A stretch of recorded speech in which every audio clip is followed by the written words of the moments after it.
नमस्कार दोस्तों, स्वागत है आपका आज के मुख्य समाचार में, जिसमें सबसे पहली और बड़ी खबर में आपको बताएंगे कि चीन को लगा बड़ा झटका। चीन से आयात घटना उसकी बहुत बड़ी हार, भारत बन रहा है आत्मनिर्भर। जी हां दोस्तों, इसी के साथ दूसरी बड़ी खबर में आपको बताएंगे कि लिथियम के लिए अब चीन पर निर्भर नहीं रहेगा भारत, कर्नाटक में मिला भंडार। और तीसरी बड़ी खबर में जिक्र होगा कि मोदी सरकार आज से सस्ते में बेच रही है सोना, आपके पास है सुनहरा मौका। दोस्तों, हर एक खबर की गहराई में आपको ले जाएंगे, लेकिन उससे पहले अगर आपको विदेश की सेना और पीएम मोदी पर पूरा भरोसा है तो आप अभी इस वीडियो को लाइक कीजिए और इस लाल बटन को दबा के इस चैनल को फ्री में सब्सक्राइब करके घंटी बजाकर कमेंट में लिखिए जय हिंद। दोस्तों, रुक करते हैं तमाम बड़ी खबरों की तरफ। चीन से आयात घटना उसकी बहुत बड़ी हार, भारत बन रहा है आत्मनिर्भर। जी हां दोस्तों, राष्ट्रीय स्वयंसेवक संघ से जुड़े स्वदेशी जागरण मंच के अखिल भारतीय सह संगठक और संघ के वरिष्ठ प्रचारक सतीश कुमार ने कहा कि भारत अब आत्मनिर्भर देश बनने की दिशा में तेजी से अग्रसर हो चला है। अभी हाल में हमारा एक्सपोर्ट 50 से 60% तक बढ़ा है, क्योंकि हम अब हर तरह के प्रोडक्ट दुनिया को भेज रहे हैं। उन्होंने कहा कि भारत ने आत्मनिर्भरता के सिद्धांत पर आना शुरू कर दिया है, इसमें प्रकृति भी हमारा साथ दे रही है। संघ से जुड़े हमारा परिवार संगठन की ओर से गुजरात के कर्णावती में स्वदेशी संवामलन की ओर भारत विषय पर आयोजित कार्यक्रम में संघ प्रचारक सतीश कुमार ने कहा, वर्तमान में हमने बांग्लादेश को 2.50 लाख टन बासमती चावल का निर्यात करना शुरू कर दिया है। जिस चीन के आयात से हम परेशान थे, उसके आयात को हमने $75 मिलियन से $35 मिलियन कर दिया। यह चीन की बहुत बड़ी हार थी। 35 वर्ष बाद पहली बार भारत से 10,000 टन चावल चीन भेजा जा चुका है। उन्होंने आगे बताया कि 2013 में हमारा एक्सपोर्ट 500 करोड़ था, जो कि बीते वर्ष बढ़कर 10,800 करोड़ रुपए हो गया। यह हमारे लिए बड़ी खुशी की बात है। उन्होंने बताया कि कोरोना संकट काल में भारत ने अनेक देशों को हाइड्रोक्सीक्लोरोक्विन दवा की निःशुल्क आपूर्ति की। अब कोरोना वैक्सीन की सप्लाई भी करने जा रहे हैं, क्योंकि अमेरिका, ब्रिटेन, रूस और चीन जैसे देश पूंजीवाद के पोषक हैं और जिस वैक्सीन पर 100 रुपए की लागत आई है, उस वैक्सीन को 5,400 रुपए में बेच रहे हैं। जबकि भारत हमेशा वसुधैव कुटुंबकम की नीति पर चलने वाला देश है और इसलिए भारत ने कहा है कि वह इस आपदा में वैक्सीन से कोई कमाई नहीं करेगा और लागत मूल्य पर ही वैक्सीन दुनिया भर में सप्लाई करेगा।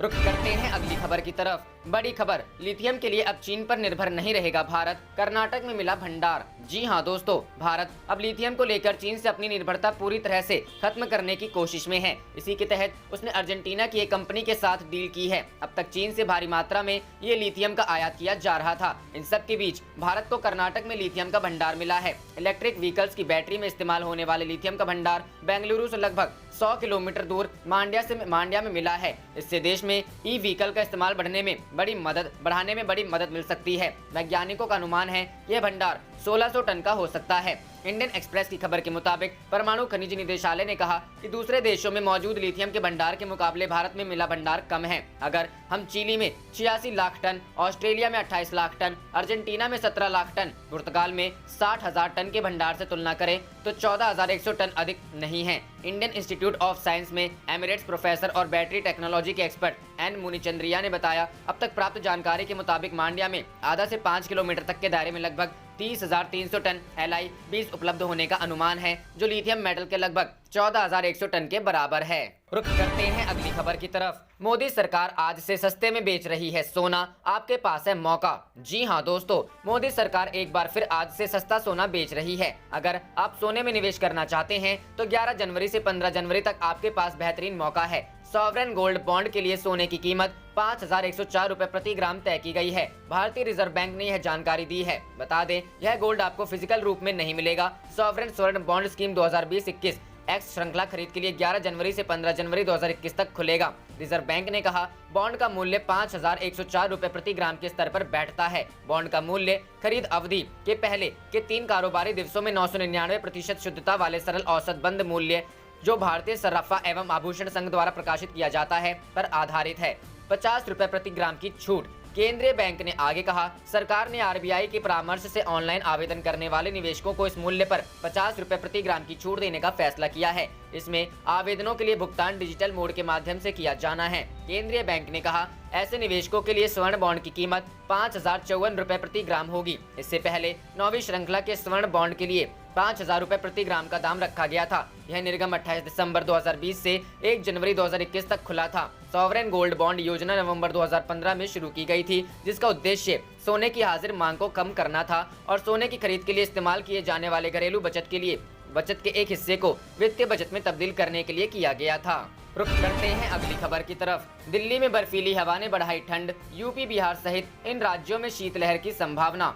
जी हां दोस्तों, देश के विभिन्न हिस्सों में ठंड में मौसम ने करवट बदलकर कुछ दिन तक बारिश करवाई। इससे कुछ राज्यों में शीतलहर के साथ ही तापमान में गिरावट दर्ज की गई है। वहीं जम्मू कश्मीर, हिमाचल प्रदेश और उत्तराखंड के अधिकांश हिस्सों में बर्फबारी का दौर रुक रुक कर जारी है। इस बीच मौसम विज्ञान विभाग ने उत्तर पश्चिमी भारत के अधिकांश क्षेत्रों में न्यूनतम तापमान 3 से 5 डिग्री सेल्सियस तक गिरने का पूर्वानुमान लगाया है। मौसम विभाग के अनुसार तापमान गिरने के साथ ही पंजाब, हरियाणा और उत्तरी राजस्थान में सोमवार से शीतलहर का दौर शुरू हो सकता है। यह दौर 4 दिन तक बरकरार रहेगा। वहीं रविवार को महाराष्ट्र, गोवा, गुजरात और पश्चिमी मध्य प्रदेश के कुछ हिस्सों में तेज गरज के साथ बारिश होने की संभावना है। वहीं राजधानी दिल्ली में आज सुबह कई इलाकों में घना कोहरा छाया रहा। हवा के कारण मौसम काफी ठंड है। मौसम विभाग ने पूर्वानुमान जताया है कि 10 जनवरी से पर्वतीय राज्यों में बल्कि पंजाब, हरियाणा, चंडीगढ़, दिल्ली एनसीआर, उत्तर प्रदेश, राजस्थान, मध्य प्रदेश और बिहार में भी सर्द हवाएं चलेंगी। यह दौर एक सप्ताह के लिए जारी रहेगा, क्योंकि इस एक सप्ताह के दौरान उत्तर भारत के पहाड़ों पर कोई सक्रिय पश्चिमी विक्षोभ नहीं आएगा। 10 से 20 जनवरी के बीच इन सभी राज्यों में न्यूनतम तापमान फिर से गिरते हुए 5 डिग्री सेल्सियस से भी नीचे पहुंच सकता है। कई इलाकों में तापमान के 4 डिग्री के करीब पहुंचने पर शीतलहर का प्रकोप शुरू हो जाएगा। रुख करते हैं अगली खबर की तरफ। आखिर क्यों एलएसी गतिरोध को खत्म नहीं करना चाहता है ड्रैगन? जिनपिंग की है चाल।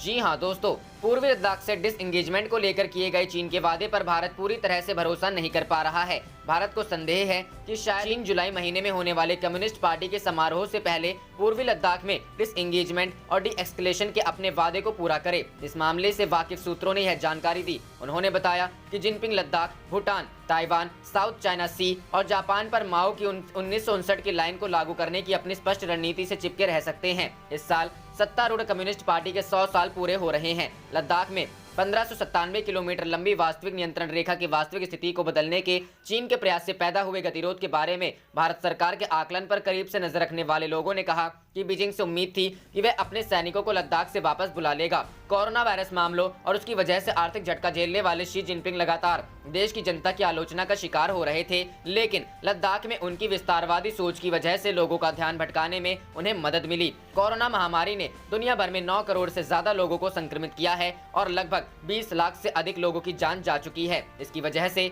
कई देश जिनपिंग पर हमला बोलते रहे हैं। पूर्वी लद्दाख में चीन के आक्रामक होने की तमाम वजहों में से एक वजह यह भी है कि इससे वह अपने देश की जनता को लुभा सके और दक्षिणी एशियाई के छोटे देशों जैसे नेपाल, भूटान और म्यांमार आदि पर दबाव बना सके। एक राष्ट्रीय सुरक्षा योजनाकार ने चीन की इस हरकत पर कहा, लेकिन हम अपनी जमीन पर तब तक डटे रहने के लिए पूरी तरह से तैयार हैं जब तक यह सब कुछ सही तरीके से खत्म नहीं हो जाता।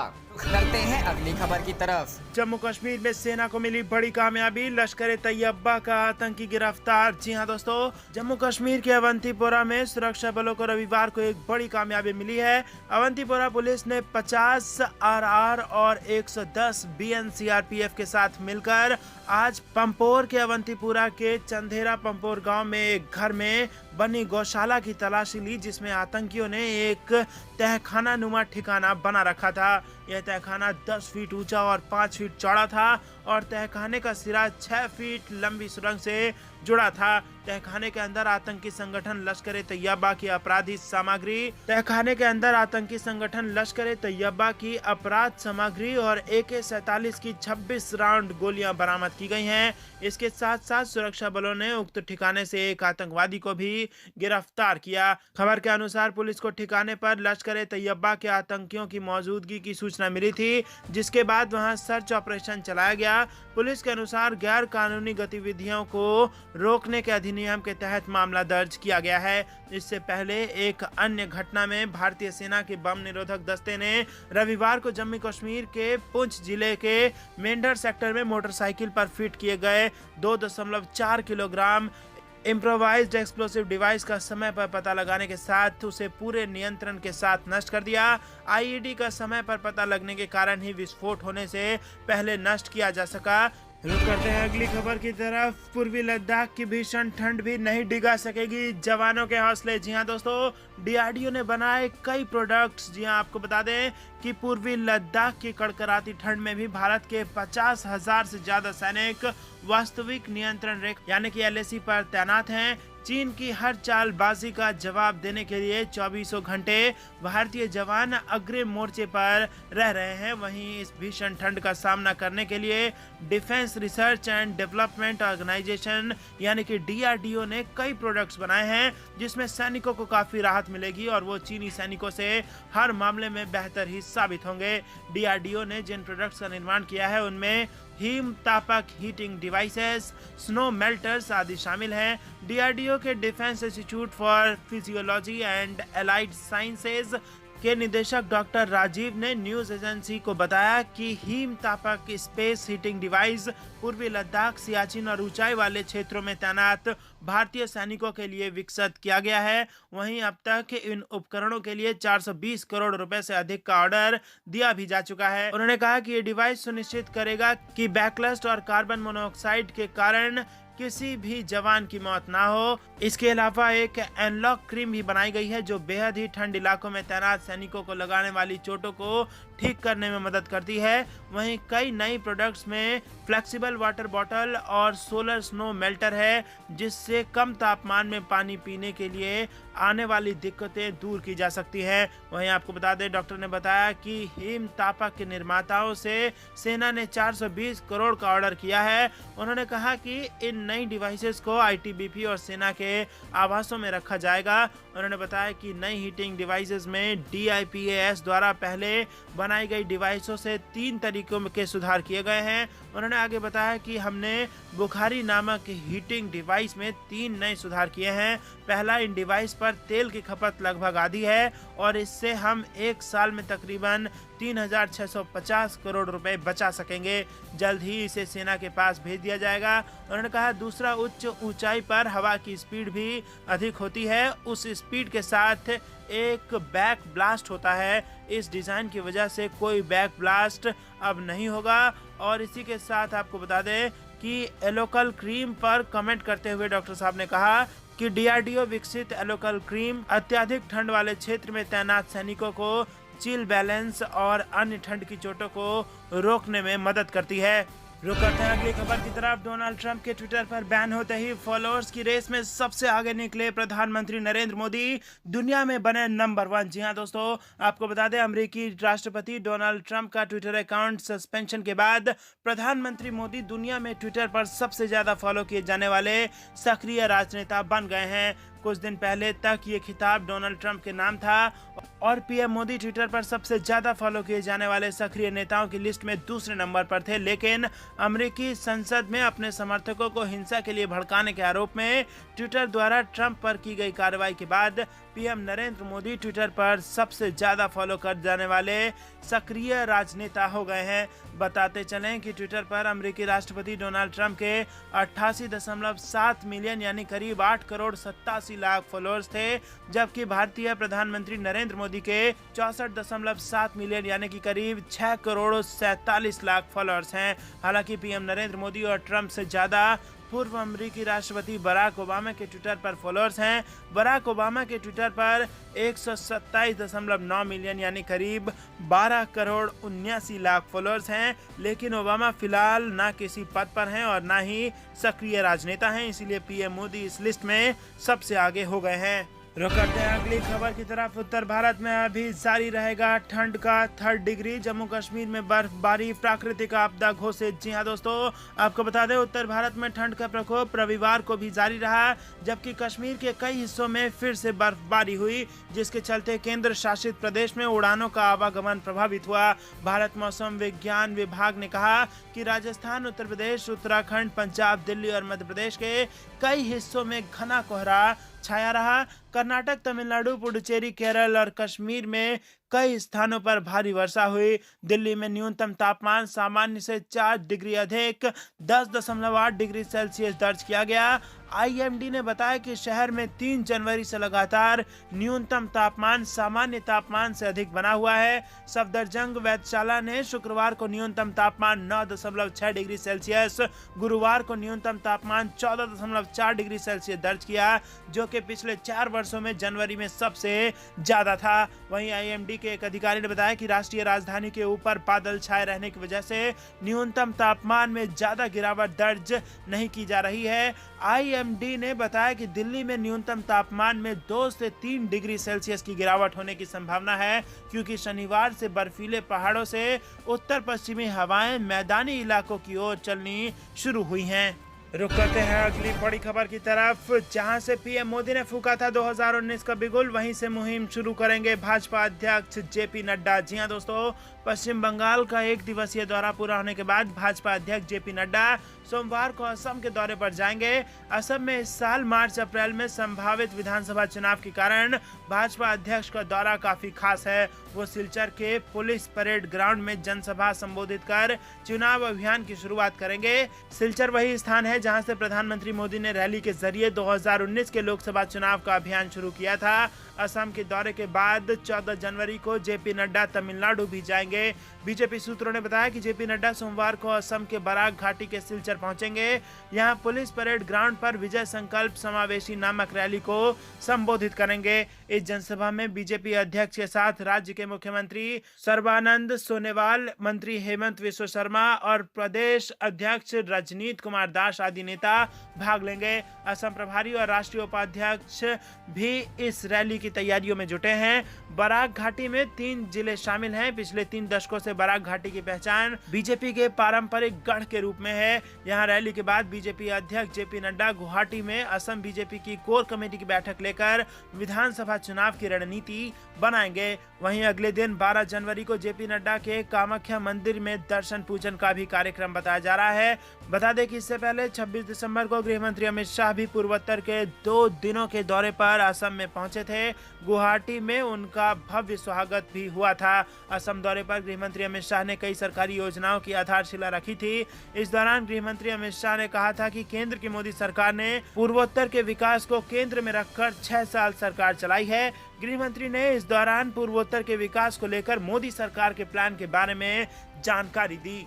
रुख करते हैं अगली खबर की तरफ। सेना का तगड़ा जवाब, पाकिस्तान में मची तबाही, कई सैनिक ढेर और चौकियां ध्वस्त। जी हां दोस्तों, सीमा पर पाकिस्तान अपनी नापाक हरकतों से बाज नहीं आ रहा है। पाकिस्तानी सेना आए दिन सीज फायर का उल्लंघन कर रही है, लेकिन इस बार नियंत्रण रेखा पर पाकिस्तान को सीज फायर तोड़ना भारी पड़ गया। शनिवार को पाकिस्तानी सेना ने राजौरी जिले के कलाल, झंगड़ और कलसिया सेक्टर के कई गांवों को निशाना बनाकर भारी गोलीबारी की। पाकिस्तानी सेना फायरिंग की आड़ में भारत में आतंकियों की घुसपैठ कराने की कोशिश करती है, लेकिन उसकी हर कोशिश को भारत नाकाम कर दे रही है। इस बार भी पाकिस्तान की सेना आतंकियों की भारत में प्रवेश कराना चाहती थी, लेकिन भारतीय सेना ने पाकिस्तान के मंसूबों पर पानी फेर दिया। भारतीय सेना ने इस दुस्साहस का पाकिस्तानी सेना को तगड़ा जवाब दिया है।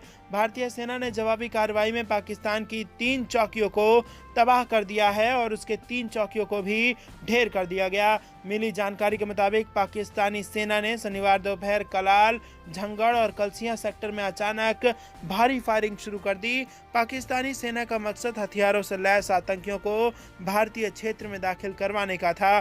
भारतीय सेना का ध्यान भटकाने के लिए पाकिस्तानी सेना ने एलओसी से सटे राजौरी के कई गांवों पर पहले हल्के और फिर भारी हथियारों से फायरिंग शुरू कर दी।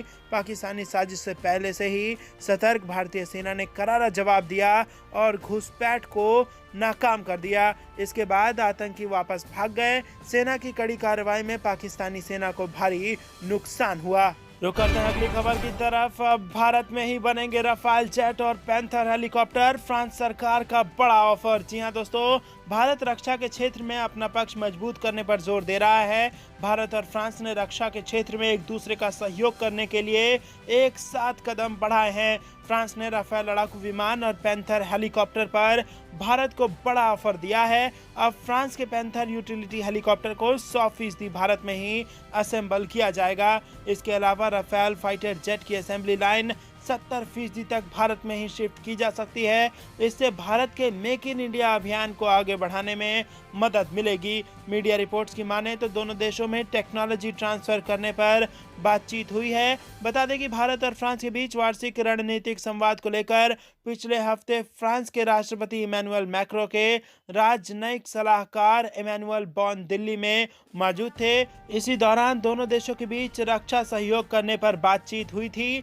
एक मीडिया रिपोर्ट्स के मुताबिक फ्रांस से और ज़्यादा राफेल फाइटर जेट खरीदने जा सकते हैं और ऐसा माना जा रहा है कि भारत में इन्हें असेंबल करने से कीमत काफ़ी कम हो जाएगी। भारतीय नौसेना के लिए मध्य रेंज के हेलीकॉप्टर खरीदने की तलाश में है। एयरबस AS565MB का इस्तेमाल किसी भी मौसम में किया जा सकता है। ये मल्टी रोल मीडियम हेलीकॉप्टर है जिसे शिप के डेक, ऑफशोर लोकेशन और लैंड बेस साइट से ऑपरेशन के लिए बनाया गया है। आप देख रहे थे आपका अपना चैनल जय हिंद जय भारत।